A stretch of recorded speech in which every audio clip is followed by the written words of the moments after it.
Welcome to the Gain Momentum podcast, focusing on timeless lessons from senior leaders in hospitality, travel, food service, and technology. We have a special episode today. I'm joined by my fellow Gain advisor, Brendon Granger from Australia. How are you, Brendon? I'm really good, Adam. Really good. Glad to be on the Gain podcast with you. Right. So, as fellow Gain advisor, focusing on technology, and you're also the founder of Technology for Hotels. So, tell us, what does the day in the life of Brendon look like? As for Technology for Hotels, was founded basically to help hotels improve guest experience and their operation through the use of technology. Sounds like a bit of a mouthful, but we do a couple of things. We are a distributor for some products in the Australian market. We act as an advisor, and both to hoteliers and to vendors in the market as well. So I have I think it's a pretty cool title, the title of ambassador for a number of overseas companies, sort of helping them in the Australian market. And we do a lot around education as well, educating hoteliers as to why mobile check-in is a good thing. And, we can talk about that later, but it probably took us a couple of years to get hoteliers to sort of switch mindset from, traditional check-in is the holy grail and the first point of contact to guests really want a streamlined experience. So therefore mobile check-in is something that guests want. Right. And the title of this episode is The Keys to the Australian Kingdom. So, as an ambassador to your home country, you have to understand how technology works, what boots on the ground looks like from the hotelier's side, as well as what's happening in local trends, local development, local municipal laws, everything. So where I want to start is, let's assume that most of our listeners are not in Australia or New Zealand or even APAC. What is the Australian hotel market like? Yeah, it's a good point. I mean, Australia as a whole, we've got this eastern seaboard, Melbourne, Sydney, sort of Brisbane. This is where the concentration of the population exists. It's the same for hotels. People probably don't realize the capital of Australia is Canberra. It's sort of a small little town, over here. Most people would probably fly into Sydney and are familiar with, the landmarks being the Harbour Bridge and the Opera House. And that's where the concentration of hotels are, Sydney, Melbourne, Brisbane. And then we've got some luxury, as you go up the coast, Surfers Paradise, Gold Coast, as people call it, up to the Whitsundays and places like Cairns, where we've got the Great Barrier Reef. Like everything, we've seen the growth of the international chains in the Australian market, particularly over probably the last 10 to 15 years. The number of Marriotts that have opened has been quite substantial. And a lot more, well, like most markets, I suppose, we've got luxury and we've got lifestyle, probably those two key areas. And in the middle, properties like Holiday Inn Express as well. So the market's fairly well covered. There are some local groups that are unique to Australia. Event Hospitality is one of them. It's a company that owns theatres, and they own a number of brands, including QT, which to me, it's an irreverent sort of Virgin style property. Each one is unique. The one in Sydney that I know is one of your favorites. It was a department store. You walk into the lobby and there's a whole wall full of suitcases and 1960s tech that's built in. They've changed a little bit now, but the girls on the street, the concierge team that would welcome you, were very sexily dressed.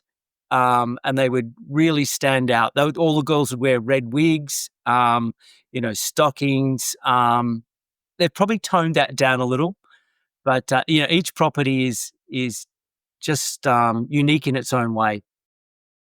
Yeah, and on the point of QT, which is a brand that everyone should look at, and an Australian-born brand that now has expanded into Singapore, and the one in Correct. Singapore just won. It was on the Times 2025 top 100 hotels in the world. So that was, for the Australian brand that could, and it really is a brand that really quintessentially fits that lifestyle luxury experience that you want. It's unique, its sense of place, the service is whimsical yet still perfect and flawless, and the design is inspirational, aspirational. It's just a fantastic product that not a lot of people know outside of Australia, New Zealand, and now Singapore. That is a good point. Yeah, that when you consider the Singapore property from memory opened in about September, so to have achieved that award in such a short period of time is testament to what they've created. Yeah, but it does speak to the level of ingenuity that flies under the radar, because Australia is at its core geographically removed from a lot of other major centers, and that plays into its perception as an innovator. So I'm wondering, could you speak a little bit more about any other innovative trends you see in Australia, whether on the development side, unique properties, or the tech side? Yeah, definitely. Unique properties. Within the QT brand, event also have, it's probably not unique, but a brand called Atura. It was designed to be that traveler brand, sort of a low level QT, a little bit irreverent as well. Um, and then we've got brands probably in the Australian market, such as TFE. So that's Toga Far East. So Toga was a construction company in Australia, and then Far East Corporation out of Singapore bought in 50% quite a number of years ago. They have an apartment style property, and what they created in Sydney a couple of years ago with the A by Adina, what they've created is the best of a hotel and the best of a serviced apartment brand. So you've got um, the size of a serviced apartment, you've got, all those kitchenette facilities and everything, but then you've got the luxury services of a hotel as well. So that's quite an up and coming chain. You'll see them in Australia, and they've also got substantial footprint in Germany. But apart from that, they're actually, I think they've got about 69, 70 properties in the Australian market. So it makes them actually quite a substantial player, TFE, in this market. And how does tech fit into their situation for TFE insofar as facilitating that service luxury elevated experience? Yeah, that's a really good point, actually. They are on a journey at the moment of creating their own guest app, um, as everyone is. Not so much creating, but all of the chains that I talk to are pushing further about delivering more to the guest across their app. In-room dining, pre-arrival check-in, obviously loyalty points, booking, room selection, everything like that. So TFE being, still a smaller group, saw a need to create their own app with plugins from other vendors to deliver that experience to their guests. They're in a difficult situation because are they big enough to have their own loyalty program? And I think they're getting to the point where they want to establish their own loyalty program now as well. Right. Well, the future favors these boutique scalable brands that can leverage scalable technology to drive their own loyalty program or perks program that the big boys would only be able to do in past eras. So I'm wondering, what other technology are you seeing that Australian companies or otherwise are deploying that is really helping to lay the groundwork for future brands or doing great things with hospitality at scale or at efficiency using technology? Yes, great point. I think to your point about those smaller chains being more nimble, um, they are able to adopt technology and be flexible. We're talking to a group at the moment that have a couple of small properties that really only have a dozen check-ins a day. They're looking to introduce mobile check-in or pre-arrival check-in, whatever you choose to call it, and then therefore eliminate pretty much the front desk. What they plan to do is then actually greet guests, take the guest up to the room, sit them down with a glass of champagne and literally explain the room. With all the paperwork having been done pre-arrival, then they're looking to change that experience. There's another group here, and I won't mention their name because I don't think they've actually deployed it yet, but it's a luxury brand. And talking to the managing director, he said, they thought long and hard about this. Do we offer in-room dining via QR code-based ordering? That's not traditionally what we would do. But when they thought about it, they said, at the moment, we've got a team that take room service orders. There's a peak period. During that peak period, they can be stretched, so a customer may not get through directly to the team. If we're using QR code-based ordering, then there's no limit to the number of orders we can receive simultaneously. Yet what we will do is we will use the team to enhance that in-room dining experience. So what they're going to do is go back to trolleys, cloth, candles, flour, cutlery, and just elevate that in-room dining experience. So it's a classic case where they're going to use technology to do what it does well, and then use the team to enhance the guest experience, which I think is actually a smart way to look at it. Yeah, it is. Because you mentioned two examples there, let's go back to the first one and the whole idea of the in-room check-in completion to really have that host experience.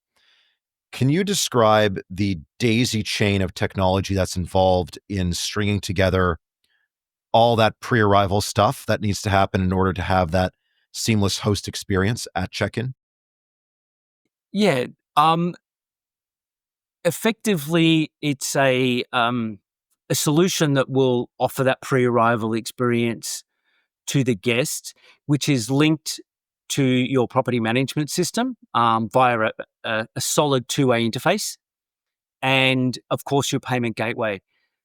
So with a system like that, a mobile check-in is what you traditionally call in the US. I call it sort of pre-arrival check-in.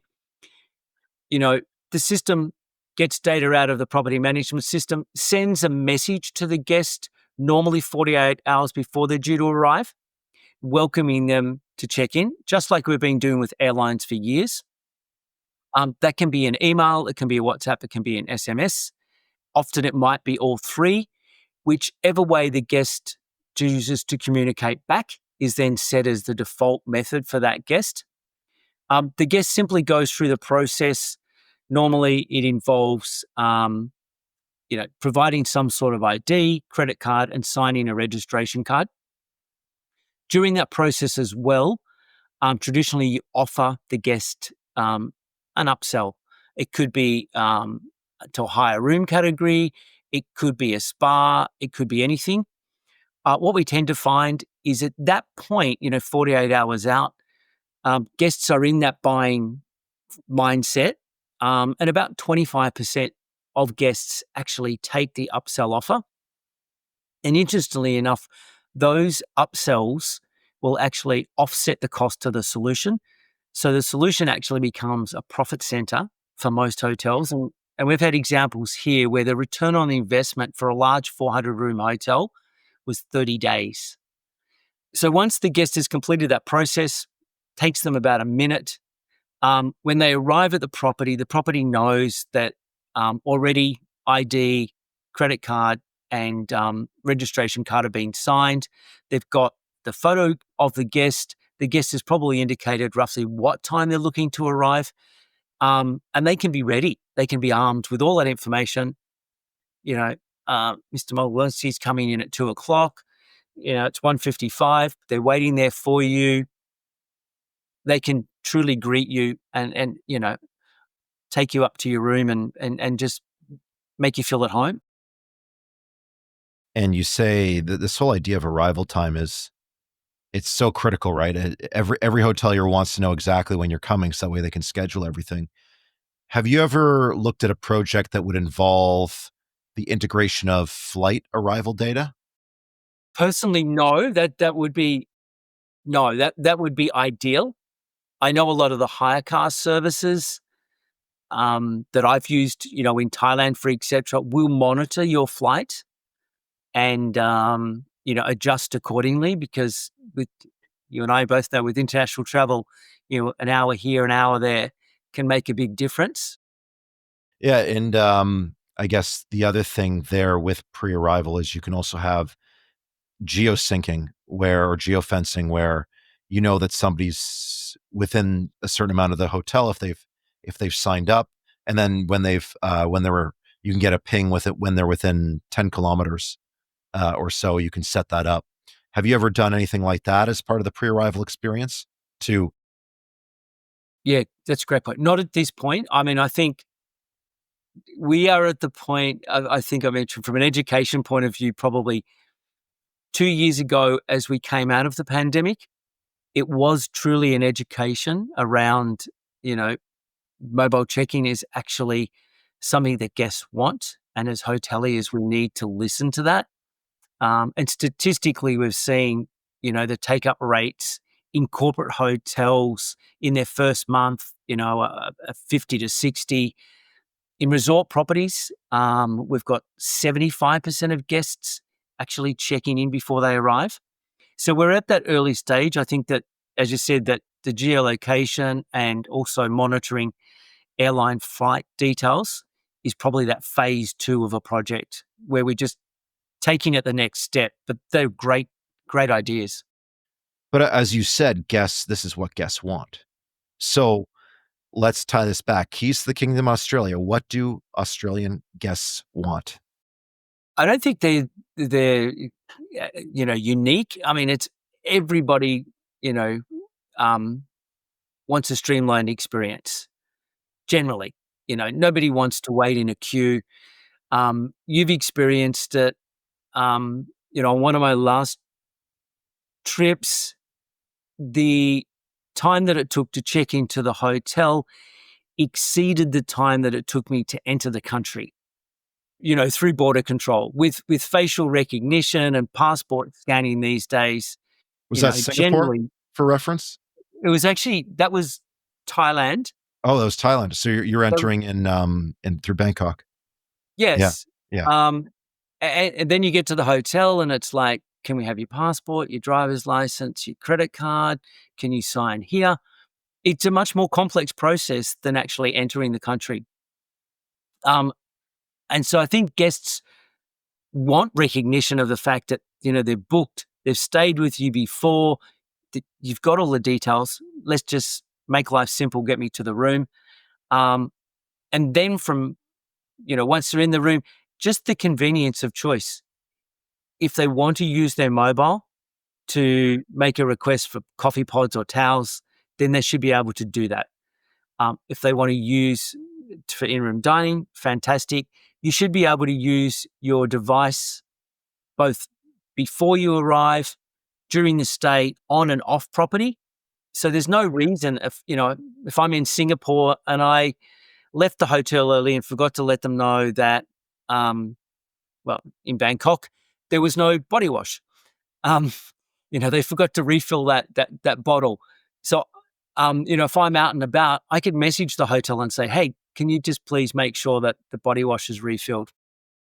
So let's workshop this a little bit, because the whole thing with the facial scan and the biometric scans at the airport, we're dealing with a scalable enterprise that has a lot of throughput, a lot of volume to offset the technology cost of that investment.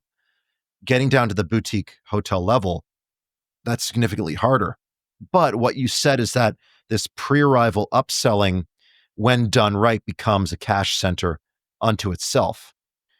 So, how or what would you say to boutique hoteliers, independent or even as part of a minor chain, to convince them that this whole idea of offering flexibility through technology can have a strong ROI in the near term? How would you phrase that? How would you plan that out as a technologist?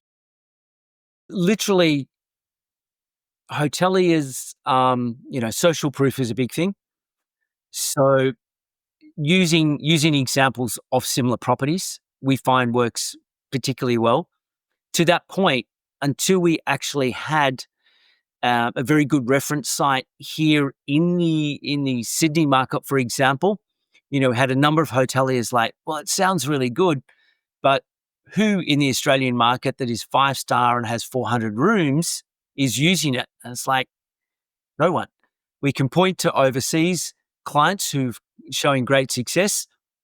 And then once we got someone who was willing to sort of take that leap of faith, it was interesting because that's the property that had the return on investment in just under a month. The general manager's like, "Oh my gosh, like, why didn't we do this sooner?" It's like, well, um, so I think we have to show them the return on investment. Um, Just to color that a little bit more, when you say, you're looking for comps overseas, where are you where are you talking about? Look at it could be the US market, it could Yeah. be the APAC market. So you pull from everywhere. Yeah, exactly. You'll always have a hotelier sort of say, well, the American market is very different to the Australian market, and therefore it may not work here. And it's similar. Do you think that's just an excuse not to innovate? Yeah, I think it is. Everybody knows as an industry we're cautious when it comes to the adoption of technology, yeah. sometimes overly cautious. And we've got to look. I know we shouldn't, but the airline industry has often shown us the way. They introduced kiosks years and years ago, to the point where many airlines now are saying, to be honest, we probably don't need to put in kiosks. We're actually reducing them because the guests can do everything that a kiosk can do on their mobile. And yet we've got hoteliers that are now just starting to say, oh, I think the idea of kiosks is a good one. Well, we could potentially, leapfrog that technology and go from, you know, mobile check-in directly to mobile key and avoid that kiosk phase. Right, but I think the bottom line here is that you have to innovate, but you have examples of a very, very quick turnaround on ROI from investing in technology. It's simply a matter of deploying fast and getting it out there. That oftentimes is where it gets bogged down in a lot of the decision by committee that needs to happen. Yeah, exactly right. And we're talking, this is a SaaS-based solution. With the Sydney property, it worked in our favor in the end, but we had to go to the Hong Kong based parent and have a chat to them. We ended up actually signing the 3 properties in Hong Kong as well, and they were deployed before the Sydney property. Wow. Yeah. So, okay, this is a great check-in to learn about some of the things on the ground with Australia for those that are looking in. They want to move in on the brand side, on the tech side. I have one final question for you. Can you explain to everyone who is not an Australian what a cashed up bogan is? Uh, oh gosh, how would you describe a cashed up bogan? Um, like a bogan is I don't know if the American term is a hick, a hillbilly sort Yeah, of type person. Here we say they're probably from the western suburbs, slightly, like Parramatta, that sort of part? yeah, probably further out now. Okay, yeah, yeah. That's becoming a little bit more gentrified. There are parts of Sydney and Melbourne where, it's a lower demographic. They're a worker, but they've got money. And to be honest, a lot of people in trades, If you're an electrician or a plumber, um, A miner, you know? if you are a miner that does fly in, fly out work, um, yeah, a little bit more stressful. That sort of fly in, fly out stuff. Yeah, if you're But going off to the Northern Territories and back and stuff like that. yeah, and you're away from your family a lot, so that is that's a short term gig, I suppose, that a lot of people do to sort of put some money in the pocket and potentially save for a mortgage or whatever. But if you might be a tradie and you've got the ute and the jet ski and all that sort of stuff. So you are cashed up, but your social skills are probably a little bit below par. And you've got some rough edges. To finish off, I was gonna end on Cashed Up Bogan, but, describe what a ute is as well. Oh, sorry, it's a pickup, Yeah, effectively. pickup, yeah, Um, SUV sort of thing. in the Australian market years and years ago, it was a smaller version. Now we're starting to see, if people want a ute, they've probably got a Ram or a Ford F-150 type. We've seen those big American vehicles become more popular in the Australian Yeah, market. or the Commodore equivalent, I guess, as a Uh, yeah, the Commodore doesn't exist anymore. Unfortunately, we stopped producing it. But there was, you're right, Ford and Holden, who produced Commodore, had a utility, I suppose, is probably the other yeah, word for Ute. And we just have a tendency to abbreviate things, right? So Ute stands for utility, but that's just a big word for Australians. yeah. Well, I mean, it's ending on the point of lingo is you if you wanna be on the ground, you have to understand the dialect, and you have to be a local because hospitality is a local industry, even though it's global. Yep, that's quite right. Yeah. Yeah. Brendan, thanks for, this power half hour of just discussing what Australia is all about. Thank you. It's a pleasure, Adam. Thank you. Thanks for listening to the Gain Momentum podcast. To stay up to date, make sure to follow or subscribe wherever you get your podcasts. For more information about Gain Advisors, head to gainadvisors.com.